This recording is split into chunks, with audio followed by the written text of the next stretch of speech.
Negative মানুষদের এড়িয়ে চলার সহজ কৌশল। আমরা অনেক সময় এমন কিছু মানুষের কাছে আটকে যাই যাদের কথায়, আচরণে বা চিন্তায় সব কিছু নেগেটিভ মনে হয়, যাদের পাশে থাকলে আমাদের মনের শান্তি নষ্ট হয়ে যায়।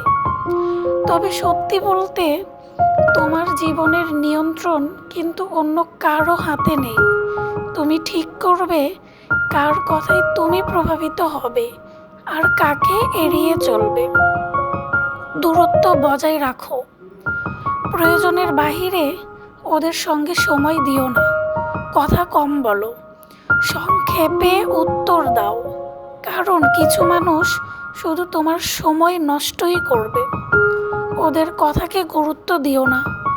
নেগেটিভ মানুষদের একটা ব্যাপার হলো, তারা তোমাকে দুঃখিত, রাগান্বিত বা দুর্বল বানানোর চেষ্টা করবে।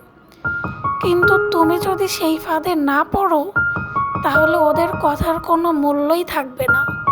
নিজেকে মানসিক শান্তি দাও। সবাইকে খুশি রাখা তোমার কাজ না।